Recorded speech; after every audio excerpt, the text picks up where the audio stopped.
And from one thing to the next. Comedy, jy's basically mense. Jy verkoop oor see nou. You have an international management agent. Yeah. This is a big deal. In comedy, in the world of comedy, for ons is it if you are managed by the people that manage Schalk, we like it's the first step to international fame. There's actually a management team wat begin het destyds met Trevor. Yeah.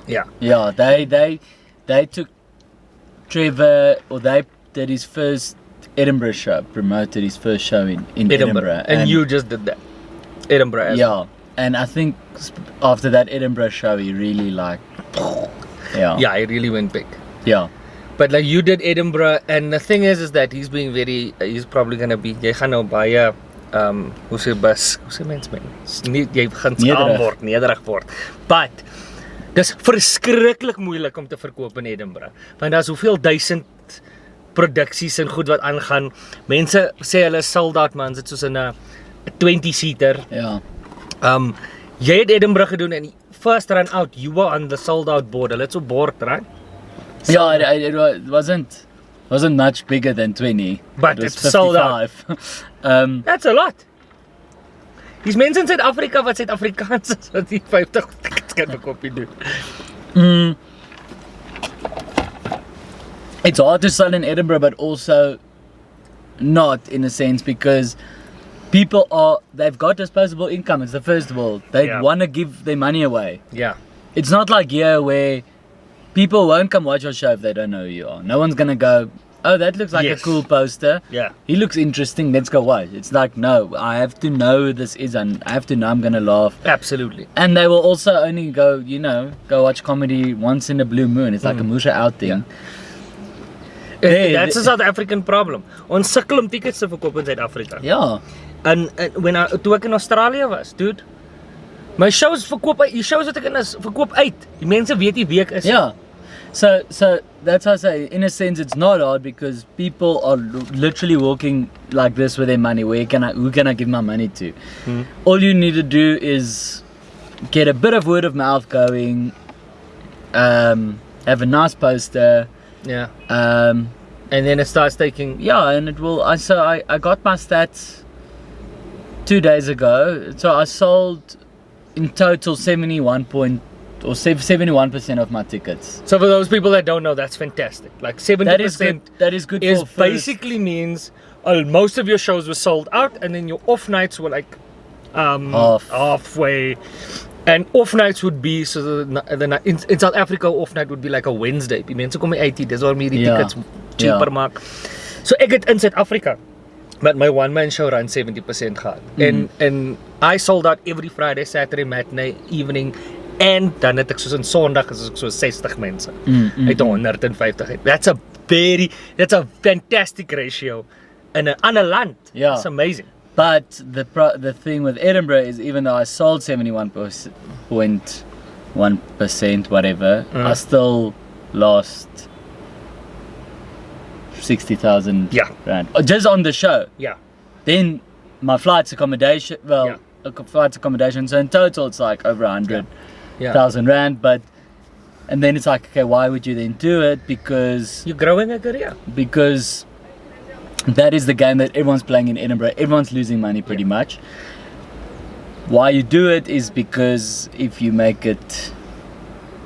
make it big, so names that came up through Edinburgh is like Eddie Izzard, Rowan Atkinson, Noel Fielding, the Mighty Bush, the guys from Flight of the Conchords. If you do eventually make it big, then the millions of pounds you'll be earning is well worth it. Totally make up for the losses you've made, the thousands of pounds that you lost over 5 years. And so that does one perception. That's great that you mentioned that people don't know how much money you have to spend to go overseas and sell out the show, and dan verloor jy nog steeds geld.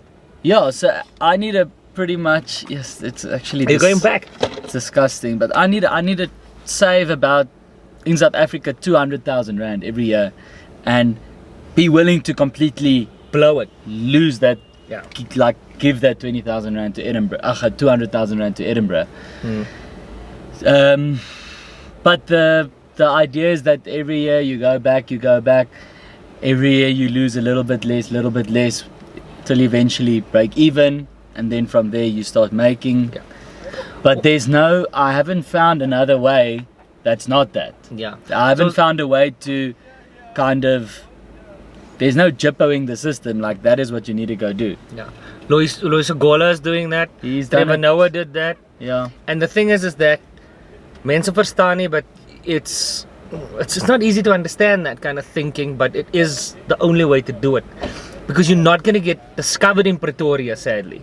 You know, we love South Africa, but you have to travel out, and that's where everyone comes to see these shows. Yeah, and I don't want to leave South Africa. I don't want to create an international. Yeah.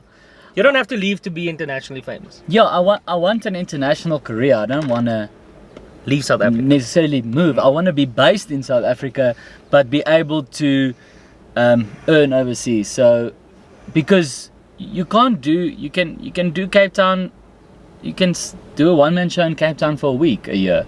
Yeah, and that's when you're very lucky. You're very big. Yeah, then what do you do for the rest of the year? Then you do a week in, you write a one-man show. You do a week in Cape Town. You do a week in Joburg.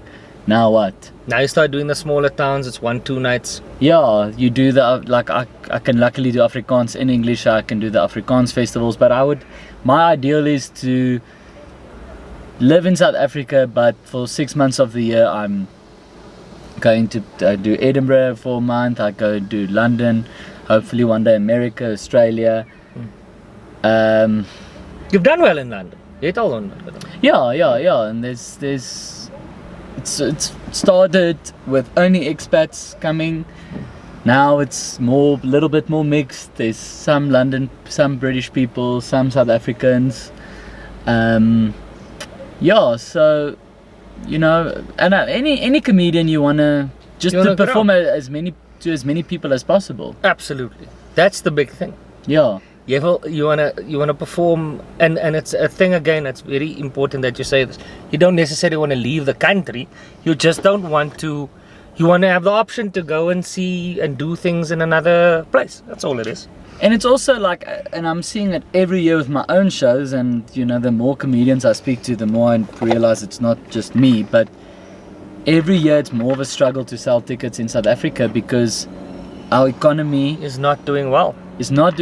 People aren't spending that much on entertainment. Yeah, like people are really being selective of what they spend their money on. I'd stopped doing shows in summer because I know my audience, if they have to choose between a comedy show and going to like Liefde Dam, which is a festival, it's a day out. Yeah. There's music in the sun, beer in the sun, they're gonna choose that because it's nice, you're outside, it's nice weather, you're not gonna come sit inside a theater. Yeah. So and the reason we're talking about you doing it 4 times a year at most. And in when I've gone to other countries, I use Australia as an example, but $35 a ticket. People came to my show twice the same night. Yeah. Because they liked it. They brought other people. I'm like, vanaand kom jy 2 keer. That's 350 rand. Hy 700 rand vir die aand op 'n ou wat jy nie ken nie. Yeah. And so like your big shows, like your Ursula Carlson, who's South African and is very big over there, she's selling out 1,800 seaters 3-4 times in a row just in Sydney. Yes. And then she could do 5 if she wanted. She could do 10 if she wanted to. There's just so much disposable income, and it has a big effect on art in the country because entertainment's the first thing people cut. Exactly. And everyone has got fucking kids and shit eating your money and tax and yes, see now and yeah, overseas people do comedy more as like a in and out, you know. They'll come from home, have a drink, watch the show, go home. Yeah, 2 drink minimum and a pizza, bang out. Yeah, it's like more, you go for dinner before, so 150 rand is the least of their worries. Your ticket price, it's the Uber there and the dinner before and then the drinks after and So the successful, in my opinion, and I think you're one of those people, successful comedians aren't only very talented but extremely smart with their business in South Africa, and increasingly have to be very, very smart about how they, like soos jy sê nou, jy doen nie shows in Swimmery. That's a great observation. En die rede waarom. Or less. This year I was surprised because I decided to do 2 shows called Schalk saying that's Christmas Bonanza, which is a Christmas themed, well, not a Christmas themed show, but it's like kind of, I'm hosting and I just have surprise all the acts, so I don't announce any lineups. Yeah. So there was weirdly a demand for that, but that is because it's in, now I've learned this year in December Fokol is going on. Yeah. There's not really events in December. October, November, people are writing exams, it's all that stuff. And then there's a lot of like events going on. December, then there's less events and people on holiday. So that's a new thing that I learned this year. But I mean, I learned it the hard way not to do shows, one-man shows in October, November. Because I did Bloemfontein last year in October and I lost 30,000 Rand. I booked out the San du Plessis Theatre because I was there in June for Vrystaat Festival. Ek was daar. Kunstefees. Ek onthou jy het so 700 tickets verkoop. You sold like I sold like 700 tickets in this big venue, like filled it up. I was like, wow, there's obviously a demand for me in Bloemfontein. Fuck, I have to come back. It's a waste. Book out the San du Plessis Theatre, 1,000-seater. 100 people came. That's ridiculous. That is what it is though. Then I was like, cool. You learn. Not doing shows again. Yeah. And you learn. Because ek was daar en ek het gesien, ek was like, joh, 700 mense. Toe ek onthou, ek het jou, was ek die host of was jy die host? Ek dink ek was die host. En jy het toe run. En ek onthou, sê ons vir mekaar, ek en Hannes, yes, Schalk gaan 700 mense nou, en ons is hier so met hierdie paar druppels, en tussen, en dan kry jy jou wanindruk, jy weet nie, like, dan kom jy 2 of 3 maande na niemand. Ja, dis aan niemand. Ja. En, that is what it is, jy leer. And now this year I was like, yes, okay, we're going to do these 2 shows in Joburg, okay, I'm going to give myself a month to promote it, because it's going to be a hard sell, then it sold out so quickly. So next year, 2020, I want to do like the whole month of December, like Christmas Bonanza, and do it properly and do a big tour. But so every year you learn, okay, April is for, well, everyone's audience also different. So for me, I've identified like May, June, that's when I want to do my one-man shows. That's when my audiences will come out because there's not that much going on then. The weather's starting to get cuck. People want to be in a theatre as opposed to outside. So, also from a corporate perspective, there's no corporates in there's not really corporates. You're not losing money because you're doing your one-man show.